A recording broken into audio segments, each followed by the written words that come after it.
Welcome to the new cyber frontier, bringing you the latest news and initiatives that focus on the development of cybersecurity economics. You don't have to be a computer or cybersecurity expert to get plugged in. Your host brings it straightforward, asks the tough questions, and brings the cyber world to a level of understanding for everyone.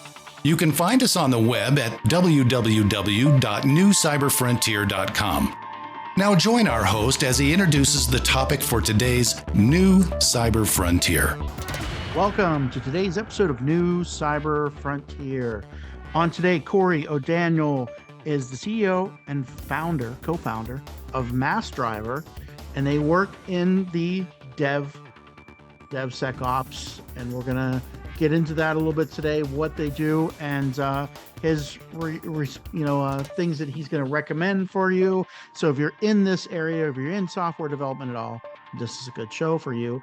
As we'll talk about some of those,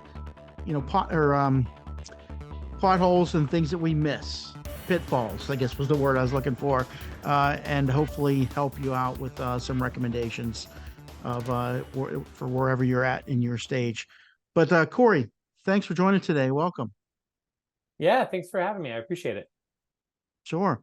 So, Cory, give me a little bit of details about yourself. I mean, we didn't start being where we're at.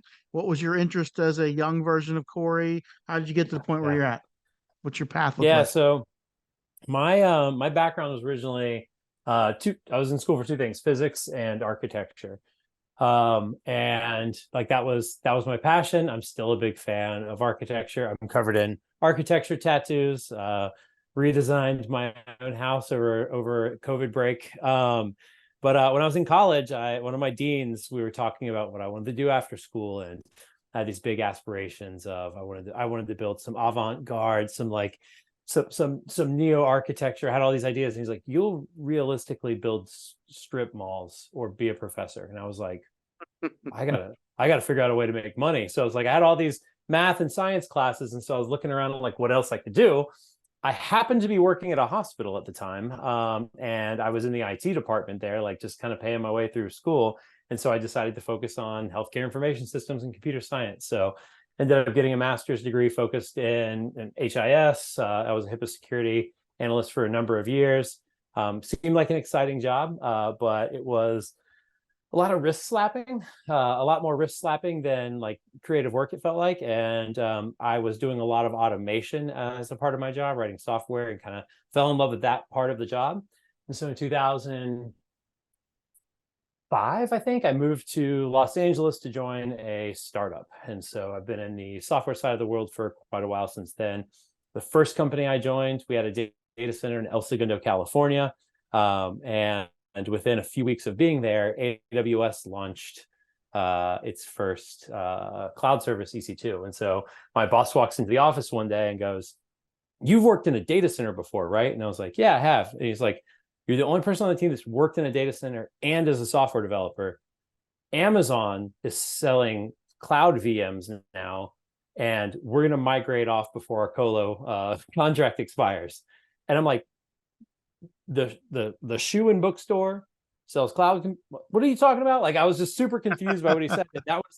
That was just me just kind of getting jammed into what would be like the DevOps role, right? So I had to all of a sudden figure out, like, how do we get all these machines in our data center into AMIs and pushed up into AWS, and how do we create some processes for our developers to be able to deploy more efficiently? And so here I am 18 years later, like still kind of in this space, trying to figure out how do we make it easy for developers to get software into the cloud in a compliant and secure manner. Interesting. And, something I want to also talk about here is your startups. So you're on your second one now, third one? I'm on the third one that I've co-founded, but I've been at 1, 2, 3, 4, 5, 6, 7. I think this is my seventh startup. I did work at one company that was a big, nice IPO, grown-up company, and then I also did consulting for a number of years for Google Cloud. Yeah. So yeah, the startup path takes a different type, and we'll talk about that. We're going to take a break here from our sponsors. We'll be back and get into that a little bit. Be right back. Blockframe technology offers next-generation blockchain-managed trust and security. Unique non-fungible tokens are used to secure software bills of materials to provide data quality and security for every transaction in your supply chain. Deploy advanced peer-to-peer product security, scale zero trust capability to millions of IoT devices, allow vendor tracking and accountability, and rapidly reset from compromise. Unchangeable, time-sequenced blockchain data provides next-generation security using machine learning trust algorithms and audit analytics.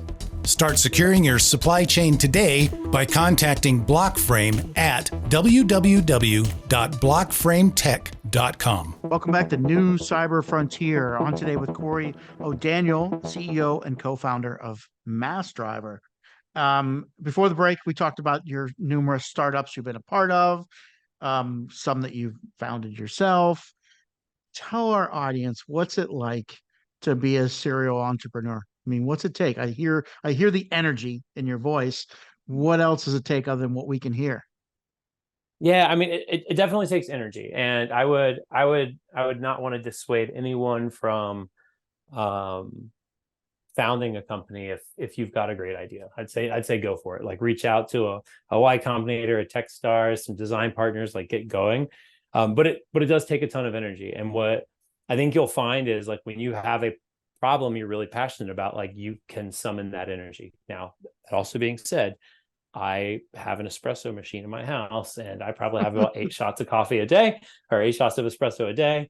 I do have to, like, figure out, like, how much sleep versus, like, work I want to sacrifice. So there's definitely weeks where I'm getting 8 hours of sleep. There's definitely weeks where I'm getting 4 hours of sleep a night. So it requires a lot of effort for a number of years to get the thing up and off the ground, but it's yours, right? Like, you have control of your destiny. And it's fun at the end of the day. I mean, it's hard work, and you got to be ready for it. And I think the other thing that is really key is, like, you have to be somebody who can digest information and learn and be fine with when you're wrong. Mm-hmm. You're wrong all the time. I'm wrong constantly. I don't know if I can cuss on here, but I F stuff up left and right. And, like, you just got to move quick, measure, take measurements, look at data, and figure out how to get this idea moving in the right direction. Yeah. Tell us about your path, Y Combinator, or Combinator, and going through that whole process of and working in a I know they have quite a portfolio of companies in there. What's that like in that process for going through that? Yeah. So, I mean, honestly, I don't know if I'm, like, the main character in, like, a lucky simulation of the universe, but I've fallen backwards into just a ton of luck in my life. And me and my co-founders had quit our jobs in October of 2021. We were paying for everything in MassDriver out of pocket. I mean, we were 6 figures deep within a few months. And our idea was just to bootstrap it. I've been remote for 15 years. I don't want to go to an office. And so the idea of Y Combinator was just never crossed my mind, because I didn't want to move to San Francisco and live in a 100 square foot building with 600 other people. And one of my friends was just in passing, he was like, that YC is all virtual now because of COVID, and, like, they're still doing it virtually. And I was like, oh, I'll apply. And so went to the YC site. This is around December of 2021. Submissions have been closed for almost a month. And I was like, oh, you know what? We'll just apply anyway. Like, they say they take late submissions. Let's see if they take them 5 weeks late. And so we applied, and lo and behold, they had 1 slot left.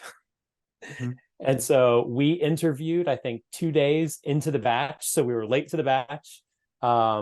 We interviewed with a partner that had interviewed one of our competitors, and our competitors got in. And YC doesn't put you in a batch in a group with your competitors. So, like, they interviewed us, and then we're supposed to have, like, an answer within, like, an hour if we get in or not. And, like, they email us and, like, we need to interview you again. And we're like, oh my God, what did we do wrong? And so, like, we do all this prep work to get ready for the interview again. We go in, feels pretty good. Feels like the same interview. And then they explained to us later, like, what happened. So we got the very last slot. They had to, like, move teams around between groups to, like, get us in. And so we weren't in the same group as a competitor. But I think as far as applying, I mean, there's a lot of great boot camps. I'd say not boot camps. Sorry. There's a lot of great accelerators. There's a lot of great boot camps too, if you're interested in learning the code. boot camps are a great option. But there's a lot of great accelerators. I would say spend some time, because there are some out there that are there's pros and cons to all of them. Let's put it that way. But I think YC is I'm a believer that YC is a great choice. And I'd say if you're thinking of applying for it, listen to what they say on the site. That's the best information I can give you. They tell you exactly what they want. They're processing thousands of applications, and they're watching thousands of 1-minute videos. If they tell you to make a 1-minute video talking about your business, don't talk about it for 1 minute and 20 seconds. And when you're going in there to talk and answer the questions, if you do get into an interview, you've got 10 minutes to answer all of their questions. So you don't have 10 minutes to answer their first question the best way. You have 10 minutes to answer all their questions. So keep your answers succinct, be prepared for all the things they're going to ask you, and have a number that you can hold on to and a problem that you can be passionate about throughout that call. And I think those are the key things. Yeah. To getting in. So have you got a lot of the ancillary benefits from being associated with like connection with other companies, the pipeline, things like that? Yeah, I mean, honestly, a lot of people in the batches, they cross sell. They sell the software to each other, and they get a nice user base. We didn't quite do that because we focus on like a bit later stage companies, like companies are already starting to experience. They've had a breach. They're trying to figure out how to get through SOC 2. They're about to start hiring their operations team, and nothing's in infrastructure as code. And so we weren't really focusing on cross-selling to the teams, but there is a lot of benefit there. It's very easy to get customers on board using your product that are in the same batch as you and getting feedback, which is really important, right? So we didn't exercise that, but I know a lot of other companies did. I think some of the biggest impact we got out of there is, I think a couple of things. The investment is amazing from them. They give you a great investment. You got 2 options now of how much money they put in and how much equity they take. But coming out of demo day, if you have a great pitch, I had 1 minute, and within 1 minute, I had 160 investors email me asking to invest in the product. And so like that is an exposure you're not going to get on your own. It's an exposure you're not going to get cold emailing investors off of LinkedIn, right? And so like, I mean, that is the biggest one. It's kind of the one that everybody touts, but there's a ton and a wealth of information while you're in there. And you have you leave this private social network where you can kind of reach out to different people from different companies. I was reaching out to angels from companies that had been in YC in the past, like reaching out to their CEOs, telling them about our product. And I wanted to get people involved in what we were doing that were excited about the space. And I wanted angels that believed in our idea, that weren't just like out to, see that 10x return in 5 years. Yeah. Yeah. Interesting, exciting. I definitely, I'm on the startup path myself, and I've been going about the bootstrap, and always interested to hear what and why and how successful it was to go down different directions. So let's talk. We got a couple minutes for the second break, but tell me about what it is that you're solving. DevOps. What types of problem do you see that led you with enough passion to say, I'm going to make a solution for this? Yeah, so I mean, I've been in the DevOps space for quite a while. Like I mentioned earlier, I started working in EC2 and migrating a physical data center right around the time of its launch. 12 years ago, I made an infrastructure as code tool that's a complete pile of garbage compared to what's out there today. But like I've been thinking about this space for a long time, and I feel like DevOps made a ton of sense in 2006, 2008, 2010, right? We had simpler systems then. We had smaller audiences, right? Like your startup wasn't global day one. You didn't have people from Product Hunt just pounding your site within minutes of it launching. You didn't have people that use TikTok and Facebook all day long but expect everything to work always using your app. People were fine with stuff being a bit broken in 2006, 2008, right? But today it's different. People expect everything to work all the time and be lightning fast, no matter how new you are, right? And we have global audiences. MassDriver, hell, I mean, most of our customers and traffic are people in South Africa and Australia. I don't know why, but it's like, that's where a lot of our traffic is coming from. People are signing up for the platform, right? So you have a global audience day one. And so what's interesting when you think about DevOps, like our software has changed fundamentally since around 2008. And that is that we started writing less code. It doesn't feel like it because we're still writing features 40 hours a week, but we're writing less systems. One of the first companies I consulted for back in 2008 was Jessica Alba's Honest Company.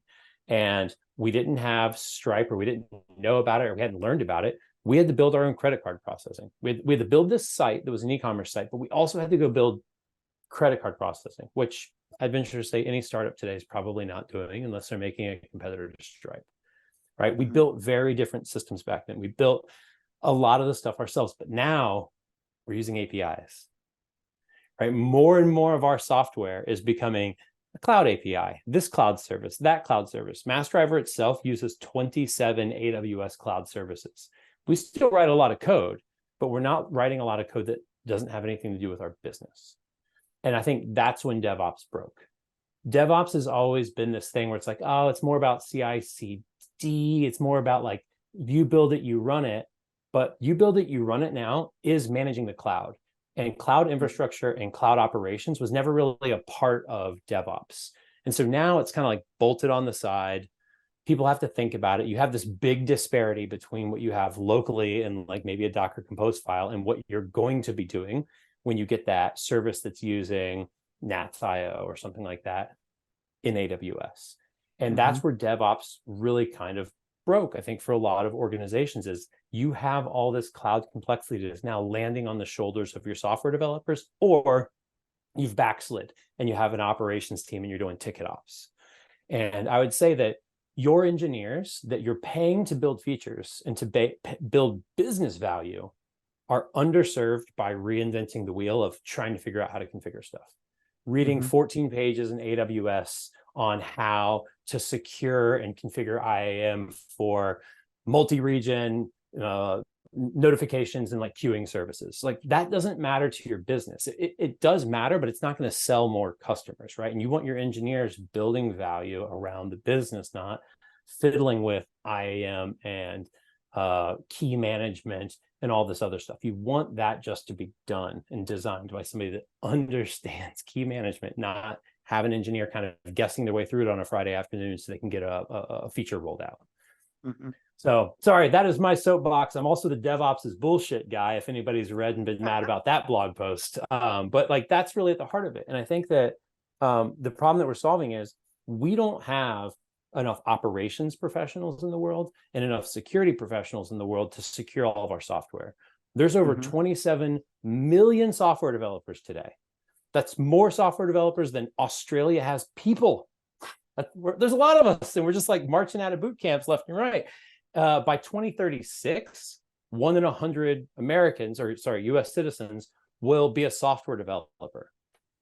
That's great. Every company is turning into a software company. Everybody's moving to the cloud. We need more software developers. We also need more operations people. Last Stack Overflow survey, 6% of engineers have cloud operations experience. That's down from 10% the year before. The number's shrinking. We're not losing those people. We're just making more engineers faster out of boot camps. Boot camps aren't teaching operations. Boot camps aren't teaching security. University isn't teaching cloud.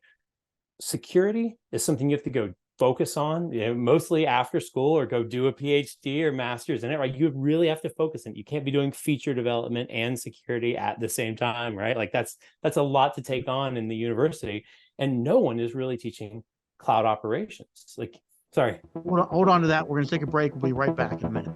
Yeah. Blockframe Technology offers next-generation blockchain managed trust and security. Unique non-fungible tokens are used to secure software bills of materials to provide data quality and security for every transaction in your supply chain. Deploy advanced peer-to-peer product security, scale zero trust capability to millions of IoT devices, allow vendor tracking and accountability, and rapidly reset from compromise. Unchangeable, time-sequenced blockchain data provides next-generation security using machine learning trust algorithms and audit analytics. Start securing your supply chain today by contacting Blockframe at www.blockframetech.com. Welcome back to New Cyber Frontier, talking to Cory O Daniel. And I went a little bit past our normal break time because you were on a roll. and I didn't want to break it. Yeah, But sorry, I needed to sorry. Yeah, kind of break in there to continue on, get back on that yeah. soapbox. So with cloud operations in particular, right? Cloud operations and security definitely overlap a bit, but you don't see people teaching cloud operations, especially in universities, right? It's so vendor specific. If not the dog on Google, but if you teach Google services, there's a good chance 4 years later that they'll have shut that service down, right? Like AWS keeps things around forever, but like the way that we deploy software also changes. 10 years ago, we were deploying on VMs. 8 years ago, we started doing containers. 6 years ago, it was serverless, and now it's serverless containers. While the way we write software stays the same from year to year, every couple of years, like the way that we package and ship software fundamentally has changed since the cloud was born, right? And so we're not teaching cloud operations, but we're expecting people to do it in DevOps now. It's kind of bolted on the side. We got DevOps, we got DevSecOps, we got ML Ops. We're just sticking stuff on this ops term. We're shifting the accountability left. We're not shifting the experience left.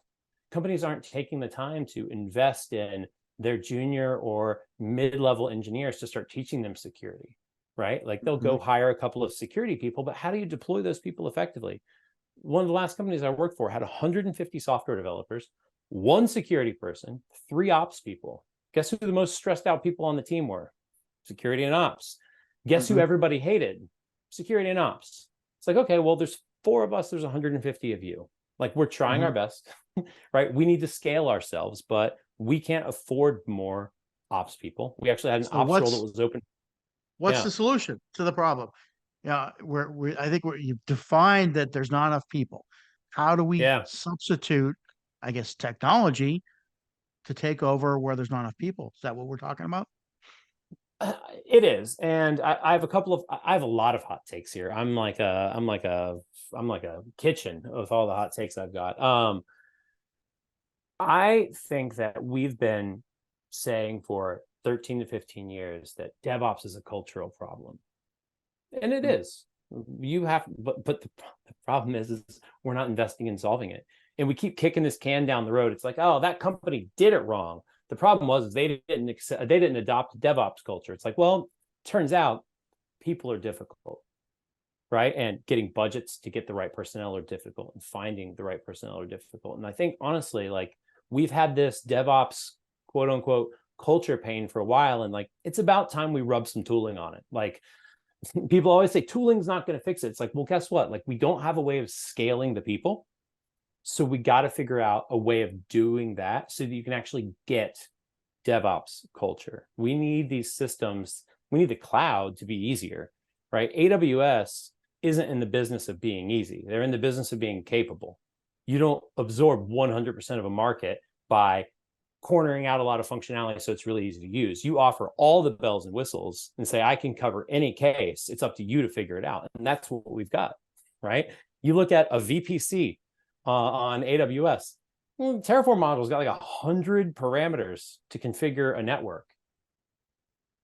Can you think of 100 parameters to configure a network? I sure as shit can't. And I've been in networking for 20 years, right? Like we've made it really hard to use the cloud. And so we have to figure out how do we make that easier?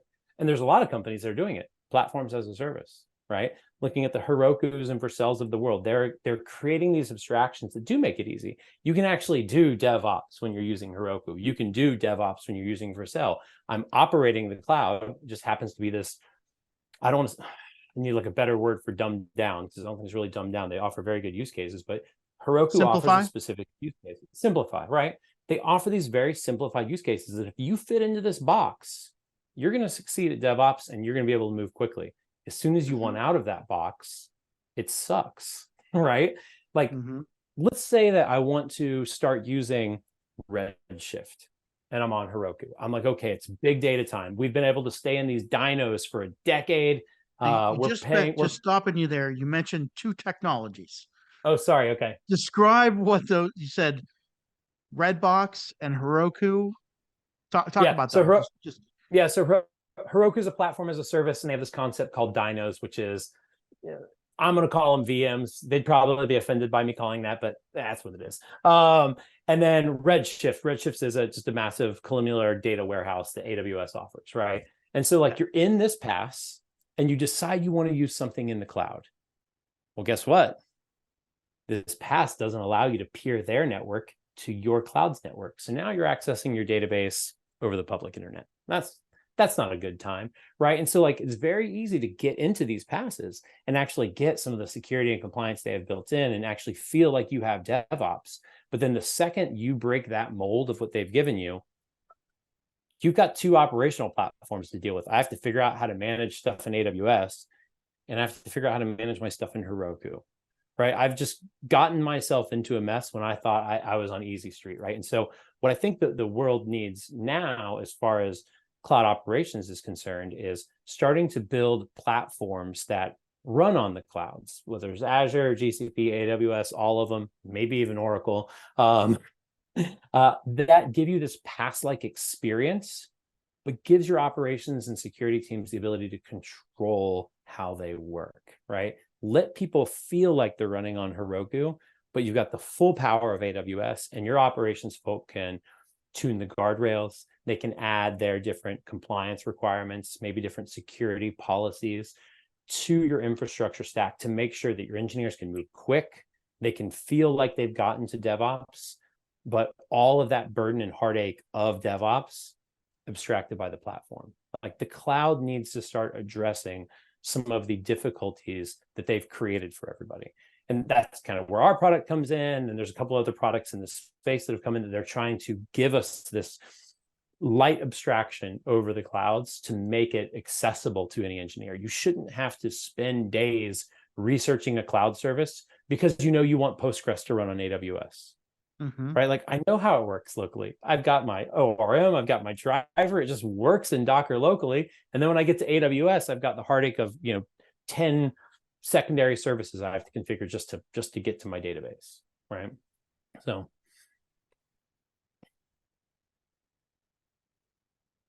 definitely a lot of energy. sorry, now if I just brought it down that's to a the level double espresso. yes, brought it down to a level and said, all right, the average person listening, whether they're in DevOps or not, what can they take from this? What is the first stage of self-help to kind of get a little bit past or working towards a solution for this problem? So this is something I'm absolutely passionate about. So I hope I don't get more excited than I already am, but like I'm an ops engineer. So like if you're listening to this right now and you do DevOps and you're like, I'm a little offended by him saying DevOps is bullshit. I'm saying it's bullshit because I actually care about your job. I know that as the operations engineer, you have a ton of value to your business and you have value that you can be adding above the line. You're not just doing work for your engineers. There's value that operations engineers can add to the business if they had the time. And I think that most companies, they fall into two buckets when it comes to DevOps. It's either we're doing DevOps and the engineers are actually doing it, and they may like it. A lot of them do like it because you get to tinker with new stuff. But like, are you serving the business well when your job is to deliver features that generate revenue? I would argue that in that case, you're not serving the business well. You're serving the hobbyist interests of developers. And if you're on this other side of the world where you might feel like you're in like shadow ops or ticket ops, you have this operations team that manage all of your cloud infrastructure for the developers. That's great. I think that the silos of knowledge between ops and dev is a feature. You want your developers to understand their programming languages and services they use. And you want your operations professionals to understand how to operate and secure and keep compliant, cost-efficient infrastructure. Expecting one engineer to do all of that, that is bullshit. And organizations will push that down on people. And I think that we get all caught up in it. We're like, oh yeah, DevOps is freeing. It's like, it's not freeing. You've shackled yourself to being tied to understanding 15 different things. And like, that's the world that we got to get out of. So if you're on one of these operations teams today and you're thinking, I'm outnumbered, like there's just so many engineers, they're asking for stuff all the time.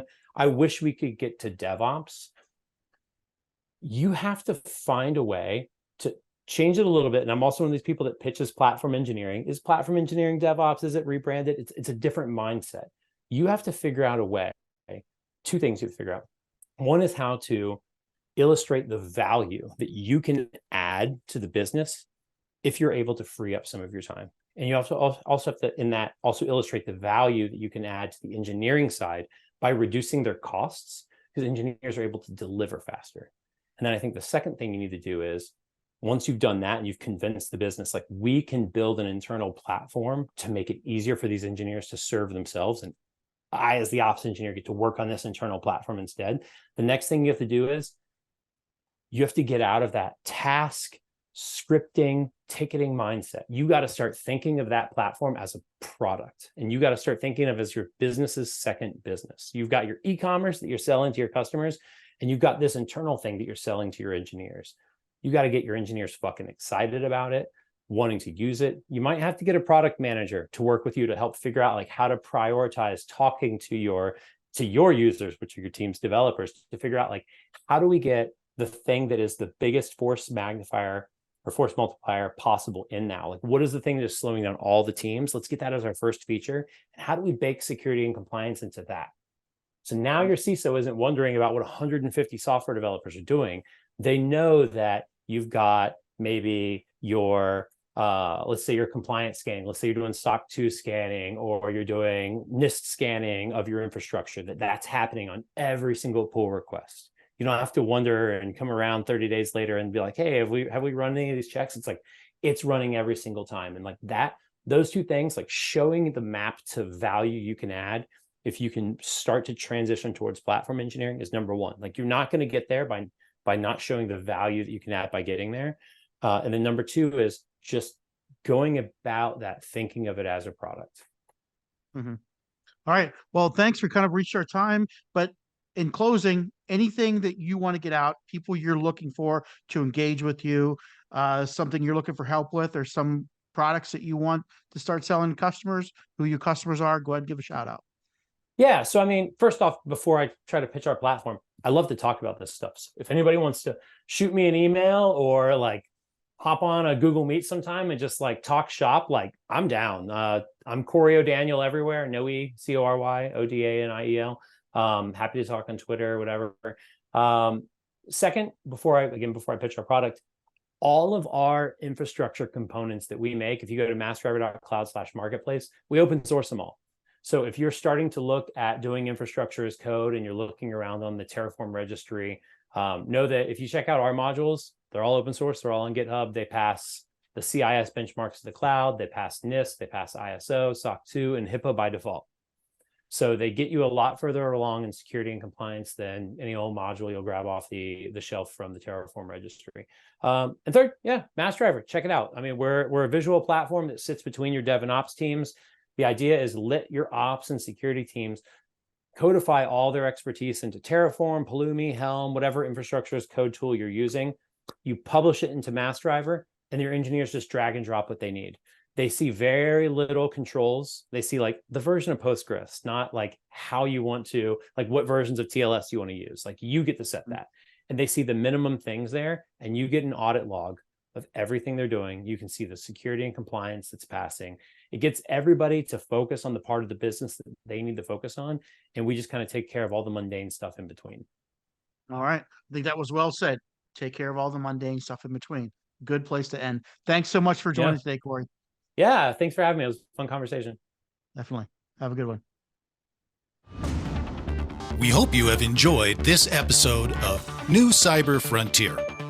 Remember to get involved. Often we think that someone else will handle privacy and security in the virtual world, but you are the only one truly in command of your virtual fate. Join our mailing list so we can keep you informed of breaking news and new releases. If you have an idea, if you have a question that you would like to hear answered, or if you want to get involved with our efforts, reach out to us at newcyberfrontier.com. We also encourage you to visit our sponsors' links, as they are the ones that really make this show possible. I want to thank each of you for supporting the show, and we look forward to seeing you back for the next episode of New Cyber Frontier.